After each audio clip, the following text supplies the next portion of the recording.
Di tengah riuhnya kota, di antara tumpukan asa dan realita, ada sebuah narasi yang semakin lantang terdengar di kalangan anak muda Indonesia. #kabur aja dulu. Ini bukan sekedar tren, ini adalah cerminan keresahan, sebuah respon terhadap pertanyaan besar tentang masa depan. Di balik fenomena ini, ternyata muncul sebuah realita lain yang patut diperhatikan, brain drain. Ketika orang-orang terbaik kita memilih mengembangkan keahliannya di negara lain demi masa depan yang lebih menjanjikan. Namun, seberapa jauh masyarakat kita memahami istilah ini dan mengapa #kabur aja dulu menjadi pilihan yang kian populer? Temuan menarik muncul dari beberapa lokasi di kota dan kabupaten Bandung. Ternyata, sebagian besar masyarakat bahkan kalangan mahasiswa tidak familiar dengan istilah brain drain. Akang tahu nggak perihal brain drain? Gak tau. Nggak tahu. Gak tau. Belum. Train. Belum sih, kayaknya aku baru dengar. Kekecewaan terhadap pemerintah, kondisi ekonomi, minimnya lapangan kerja, dan gaya hidup di luar negeri yang dianggap lebih layak adalah faktor pendorong migrasi yang teridentifikasi jelas dalam benak masyarakat kita. Sebuah pemahaman yang secara konseptual sejalan dengan teori tentang brain drain. Lalu, apa yang sebenarnya mendorong mereka untuk mempertimbangkan pilihan ini? Bukti bahwasanya negara itu tidak menjamin lapangan pekerjaan. Saya punya skill, saya punya kemampuan yang lebih dihargai.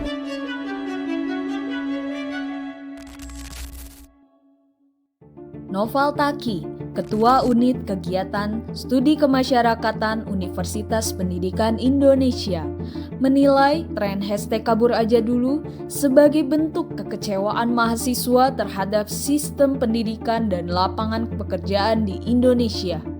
Negara dianggap belum mampu menjamin ketersediaan pekerjaan layak bahkan bagi lulusan perguruan tinggi terkemuka, sehingga banyak yang memilih bekerja di luar negeri. Dengan adanya fenomena kabur aja dulu, ini menjadi bukti bahwasanya negara itu tidak menjamin lapangan pekerjaan yang memang benar-benar ada untuk masyarakat Indonesia itu sendiri gitu. Buktinya banyak sekali gitu lulusan-lulusan yang dari universitas terkenal itu memilih jalannya untuk mencari kerja di luar negeri gitu. Sehingga itu membuat adanya ironi gitu, barangkali ironi bagi kita semua gitu. Kenapa harus mencari pekerjaan di luar negeri kalau SDM di dalam negeri aja masih kurang dan masih membutuhkan gitu dari lulusan-lulusan universitas-universitas gitu. Itu kan menjadi aneh karena kita lihat juga gitu latar belakangnya bahwasanya ya balik lagi gitu. Karena negara kita belum bisa memfasilitasi pekerjaan yang memadai, mencukupi. Kemudian juga dengan adanya permasalahan ekonomi di negara itu sendiri menjadikan fenomena ini makin muncul gitu di permukaan gitu. #kabur aja dulu gitu. Ini menjadi ironi, sebab SDM dalam negeri sebenarnya masih kurang. Inflasi dan upah rendah semakin memperparah masalah, membuat mahasiswa khawatir akan prospek kerja dengan gaji di bawah UMR setelah lulus. Kondisi ini membuat keputusan bekerja di luar negeri terasa lebih rasional. Melihat kondisi sekarang itu kan sedang adanya inflasi, kemudian harga bahan pokok naik semua, itu kan apakah bisa mencukupi dari kebutuhan masyarakat itu sendiri gitu. Itu kan menjadi permasalahan bagi kita semua gitu. Sehingga ya memunculkan gitu ya pemikiran-pemikiran kabur aja dulu itu makin make sense gitu. Karena mahasiswa sekarang itu dicetak untuk lulus 4 tahun, kemudian setelah lulus itu bakal dimobilisasi untuk menjadi tenaga kerja upah murah. Misalnya di sektor-sektor seperti perburuan ataupun sektor non formal, informal, kemudian juga sektor guru itu kan sekarang gajinya itu kan di bawah UMR gitu rata-rata. Itu menjadi kekhawatiran gitu bagi mahasiswa gitu khususnya gitu. Noval menyatakan bahwa kurangnya ruang pengembangan bagi mahasiswa mendorong UKSK UPI untuk melakukan advokasi. Ini adalah kritik terhadap sistem pendidikan yang dinilai tidak memenuhi 3 prinsip: ilmiah, demokratis, dan mengabdi kepada rakyat. Faktanya, pendidikan demokratis tergerus komersialisasi, sementara prinsip pengabdian pada rakyat lemah karena minimnya wadah praktik ilmu. Kalau melihat cukup ruang untuk berkembang itu harusnya luas ya kalau di Indonesia sendiri. Asalkan kampus itu bisa menerapkan visi dan misi dari pendidikannya itu sendiri. Pendidikan yang ilmiah, pendidikan yang demokratis, dan pendidikan yang mengabdi kepada rakyat. Pendidikan yang ilmiah artinya pendidikan yang memang menggunakan kemampuan ilmu pengetahuannya untuk bisa diterapkan kepada masyarakat. Kemudian pendidikan yang demokratis artinya pendidikan itu harus bersifat inklusif gitu, menyentuh lapisan masyarakat dari lapisan atas dan lapisan bawah gitu. Tapi pada kenyataannya itu sekarang itu kan pendidikan yang demokratis itu semakin tergerus gitu dengan adanya kebijakan-kebijakan komersialisasi pendidikan gitu, yang dimana mahasiswa itu banyak sekali yang tidak bisa membayar uang kuliah tunggal karena mahalnya biaya pendidikan di pendidikan tinggi. Itu menjadi hambatan dan halangan gitu bagi ruang berkembangnya gitu, bagi mahasiswa, karena untuk bisa membayar UKT aja sangat sulit tuh, mencari kerja sampingan sana, mencari pekerjaan sampingan yang ini, itu kan menjadi beban ganda bagi mahasiswanya dan wali mahasiswanya gitu. Harus ekstra untuk mencari uang untuk bisa membayar biaya pendidikan. Kemudian pendidikan yang mengabdi kepada rakyat. Nah, pendidikan yang mengabdi kepada rakyat apabila universitas ataupun institusi pendidikan ini menerapkan kebijakan-kebijakan yang memadukan teori dan praktiknya, khususnya di lapangan ekonomi dan di lapangan politik dan di lapangan pendidikan, yang dimana itu semua bisa disatu padukan dengan pendidikan yang mengabdi kepada rakyat dengan memadukan teori dan praktik. Memadukan teori dan praktik itu kan kita belajar gitu ya 4 tahun di universitas gitu. Nah, outputnya yang dipraktikkan gitu apa gitu, dan juga harus memiliki wadah untuk mempraktikannya gitu. Tapi kalau dilihat sekarang itu kan tidak ada gitu wadah untuk mempraktikannya gitu. Ini kan menjadi persoalan lagi gitu. Ketika kita belajar teori banyak-banyak tuh tentang teori pendidikan, teori tentang ekonomi, politik di kampus gitu selama 4 tahun, kemudian ketika dipraktikkan di masyarakat itu tidak ada wadahnya gitu. Jadi kan itu menjadi masalah bagi kita semua gitu. UKSK akan melakukan investigasi, pengkajian, dan aksi taktis untuk mengadvokasi isu ini. Karena UKSK kan platformnya adalah kajian, ya secara pastinya UKSK akan melakukan investigasi yang pertama, kemudian melakukan pengkajian secara umum, kemudian yang ketiga adalah bagaimana kita melakukan langkah taktisnya untuk bisa mensukseskan kampanye atau mengadvokasi isu ini agar mahasiswa di UPI ya secara khusus itu memiliki kesadaran yang penuh terhadap isu kabur aja dulu dan brand-brand ini sendiri gitu. Noval menegaskan bahwa pemerintah punya peran vital dalam menyediakan lapangan kerja yang memadai. Jika tidak, ancaman brain drain akan terus menghantui, mencerminkan pesimisme generasi muda terhadap masa depan Indonesia. Dapat disimpulkan bahwasanya brain drain itu tidak pas gitu kalau di negara Indonesia. Berarti kan harusnya balik lagi gitu ya. Pemerintah itu harus menyediakan lapangan pekerjaan yang memang memadai agar mahasiswa yang terdidik ini tidak pergi ke luar negerinya gitu. Tidak pergi ke luar negeri untuk mencari nafkah yang lain-lain gitu. Karena di dalam negerinya sudah terpenuhi gitu kebutuhan sandang pangan dan papannya gitu. Menurutnya, tagar hashtag kabur aja dulu adalah sindiran tajam bagi pemerintah. menunjukkan kekhawatiran mendalam generasi muda akan ketersediaan lapangan pekerjaan di dalam negeri. Hashtag kabur aja dulu itu merupakan sindiran yang sangat menohok kepada pemerintah Indonesia. Artinya di situ ada kekhawatiran yang mendalam terhadap lapangan pekerjaan di Indonesia, khususnya kekhawatiran bagi generasi muda Indonesia. Noval menjelaskan bahwa isu lapangan kerja ini melampaui persoalan pekerjaan semata.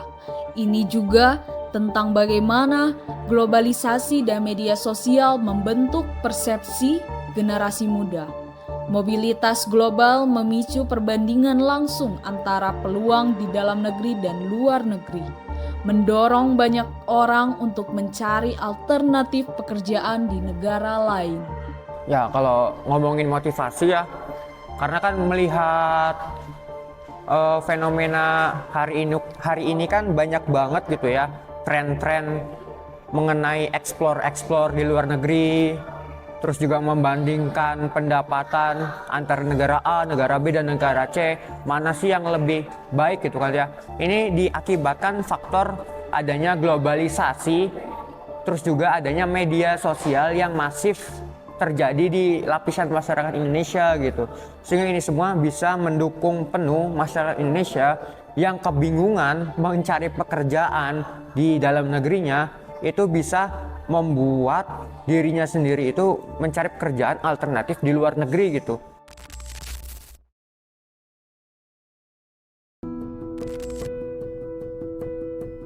Nur Eli Anggraini, seorang praktisi HRD di industri manufaktur, memberikan perspektif perusahaan terkait fenomena brain drain. Ia mengamati bahwa masalah ini tidak hanya terjadi di level profesional, tetapi juga melanda tenaga kerja operasional. Menurutnya, faktor mentalitas turut berperan penting. Eli menjelaskan, Gen Z saat ini cenderung memiliki mentalitas kerja yang berbeda, di mana hanya sedikit yang menunjukkan inisiatif dan loyalitas. Ia menekankan pentingnya mentalitas positif sebagai fondasi utama, karena menurutnya kecerdasan dan kemampuan akan mengikuti jika mental sudah kuat. Kalau yang Gen Z sekarang baru 10 menit atau 15 menit dia langsung minta izin ke warung, contoh kecilnya. Kadang di setengah jam, aduh maaf nggak kuat berdiri. Kadang di jam istirahat dia izinnya mau beli makan tapi tidak kembali lagi. Itu yang saya alami di Gen Z yang sekarang. Tapi kalau misalkan dulu kalau misalkan yang sistem saya dulu muda, lebih ke kerja dulu deh, memberikan penilaian supaya atasan saya merasa nyaman, atasan saya merasa saya totalitas untuk bekerja, salary-nya nanti mengikuti hal yang lain. Tapi untuk di Gen Z sekarang itu tuh dari 10 karyawan hanya 1 yang mempunyai sikap inisiatif dan mensyukuri dan ya coba jalanin aja. Paling seperti itu ya. Jadi harapan generasi muda Indonesia menurut saya mentalnya dulu dan lebih banyak berpikir positif dulu, jangan dikit-dikit langsung oh ini kayaknya gini nih, ini kayaknya gitu. Lebih ke mental dulu dijaga. Kalau secara kinerja SDM kepintaran itu akan mengikuti dari belakangnya. Utamanya mental dulu. Buat apa pintar kalau misalkan mentalnya ternyata mental tempe. Tapi kalau saya pikir kalau mentalnya sekuat baja, pintar itu akan mengikuti sih. Jadi lebih ke sana. Nur Eli melanjutkan, ketidaksesuaian antara keahlian dan penghargaan yang diterima menjadi faktor utama keinginan kabur dari suatu pekerjaan. Banyak yang merasa kemampuannya tidak dihargai secara layak, terutama dari segi nominal. Saya mencari yang lebih baik, mungkin seperti itu pemahaman saya secara pribadi. Saya punya skill, saya punya kemampuan yang lebih dihargai. dibanding saya punya skill, saya punya kemampuan, tapi ternyata hanya dihargai secara nominal yang tidak sesuai dengan harapan kita. Namun, Eli membuktikan bahwa apresiasi sederhana seperti pujian atau hadiah kecil bisa sangat efektif meningkatkan motivasi dan loyalitas karyawan. Hal pertama yang saya kerjakan, saya lihat dulu hasil dia tiap hari dari 19 operator itu siapa yang lebih baik. Misalkan contoh operator mesin 1, saya puji dia bahwa kamu kerjanya bagus, coba tingkatkan atau pertahankan. Setidaknya saya 1 minggu itu saya pantau, dalam operator itu saya pantau nih, dia kerjanya bagus, hasilnya bagus, DS-nya pun berkurang. Saya pantau dalam seminggu kalau dia mencapai target, saya suka kasih a gift, hadiah-hadiah kecil. Contoh, boleh makannya gratis 1 hari itu di siang hari bersama saya, atau saya traktir makan Padang misalnya. Nah, contoh-contohnya kayak gitu. Jadi membuat si anaknya tuh lebih peduli, oh ibu merhatiin nih kerja saya. Nur Eli mengusulkan 3 intervensi pemerintah untuk mengurangi brain drain: penghapusan sistem kontrak, penjaminan upah layak, dan pendekatan langsung ke lapangan. Ia menekankan pentingnya pemerintah untuk lebih peduli pada masalah di tingkat bawah dan bekerja sama dengan pengusaha demi menciptakan ekosistem kerja yang kompetitif. Kalau kebijakan pemerintah apa yang paling efektif menurut saya untuk mengurangi brain drain? Kembali lagi, salary ya, yang lebih utama itu sih. Kalau di zaman sekarang lebih butuh uang mungkin ya, daripada sekarang hanya piagam-piagam. Mungkin kalau menurut saya ya strategi perusahaan, mungkin kebijakan pemerintah memberikan kerjasama antara perusahaan yang memberikan gaji UMR, tidak adanya yayasan, tidak adanya karyawan kontrak, mungkin sepertinya hal itu bisa terjadi.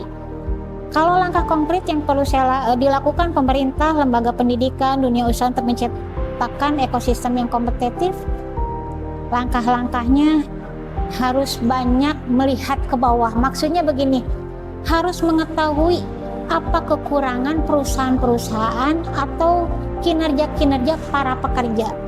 Kadang kita yang atasan tidak tahu, hanya ingin tahunya target itu harus tercapai. Tapi menurut saya, lebih kita terjun ke lapangan, itu akan lebih tahu apa yang jadi permasalahan.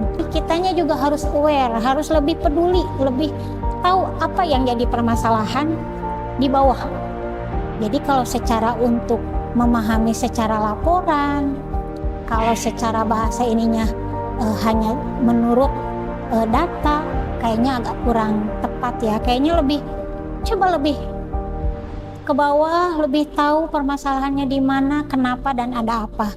Dan dirangkul pengusaha-pengusaha juga lebih dipertanyakan, lebih supaya membuka lapangan kerja dan dunia usaha supaya ekosistem antara karyawan dan perusahaan itu tetap berjalan. Namun, upaya reformasi sistemik saja tidak cukup.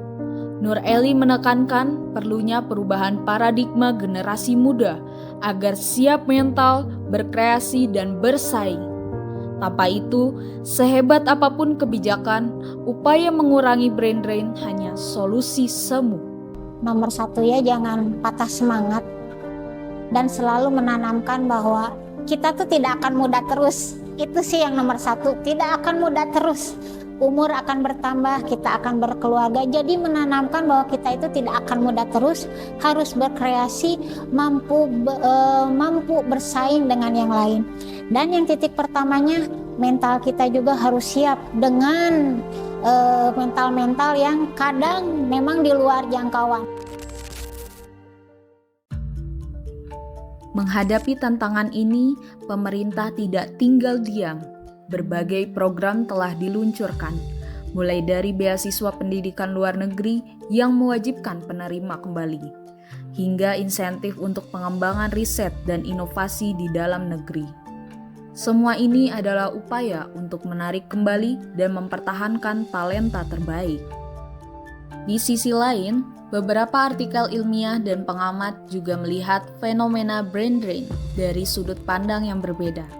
Fenomena ini tidak selalu menjadi ancaman, melainkan bisa menjadi brain circulation, di mana para profesional yang bekerja di luar negeri akan membawa pulang modal, relasi, dan pengetahuan yang didapat untuk membangun ekonomi lokal. Pandangan ini sejalan dengan apa yang diungkapkan oleh Abdul Qadir Karding, Menteri Pelindungan Pekerja Migran Indonesia. Beliau memandang penempatan tenaga kerja ke luar negeri sebagai strategi ganda yang efektif. Dalam jangka pendek, kebijakan ini menjadi solusi atas tingginya angka pengangguran. Sementara dalam jangka panjang, para pekerja yang kembali diharapkan dapat menjadi aset penting bagi pembangunan membuka usaha sendiri, menciptakan lapangan kerja baru, dan mendorong pertumbuhan ekonomi. Namun, ia juga memperingatkan masyarakat, khususnya Gen Z, agar berhati-hati. Hidup dan bekerja di negara lain tidak semudah kelihatannya. Beliau menyarankan untuk melakukan persiapan matang dan memverifikasi informasi pekerjaan dengan benar, demi menghindari kasus tindak pidana perdagangan orang.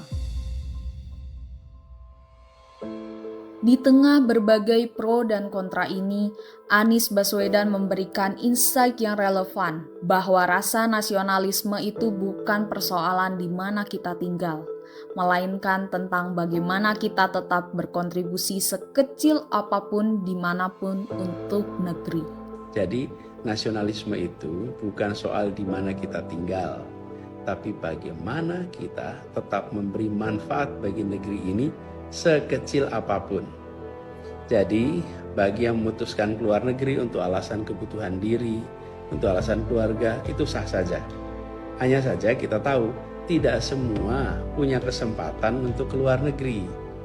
Bagi yang berkesempatan keluar, oke, gunakan kesempatannya sebaik-baiknya. Tetap usahakan berkontribusi untuk Indonesia dari manapun juga tinggal atau berada. Dan bagi yang ada di Indonesia, yuk mari kita saling dukung, saling jaga satu sama lain, karena apapun tantangannya kita hadapin bersama. Semoga Allah SWT memberi kita kekuatan.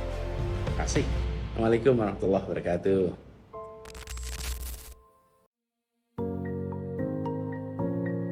Meskipun ada upaya dari pemerintah dan perspektif positif dari brain circulation, kita tidak bisa menutup mata. Tantangan terbesar kita tetap pada implementasi. Bagaimana kita memastikan para talenta terbaik memiliki alasan kuat untuk tetap tinggal, berinvestasi, dan berkarya di tanah air sendiri? Dokumenter ini adalah sebuah alarm, sebuah refleksi jujur yang kita butuhkan sebagai bangsa. Ini bukan tentang menyalahkan, tetapi tentang memahami bahwa brain drain adalah hilangnya talenta dan potensi terbaik dari suatu negara. Namun, narasi harapan dan kontribusi tetap muncul sebagai respon kritis. Dengan cara menciptakan lapangan pekerjaan yang luas, itu akan bisa membuat pemuda mahasiswa itu akan tidak kebingungan mencari pekerjaan di Indonesia gitu, karena sudah ditempatkan sesuai dengan bidang keilmuannya.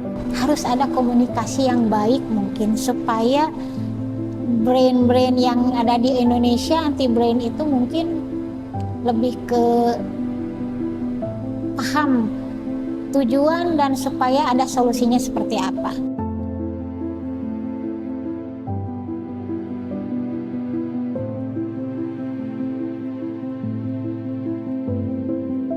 Kita harus bergerak, bukan hanya hashtag kabur aja dulu, tetapi juga membangun masa depan yang lebih baik di sini.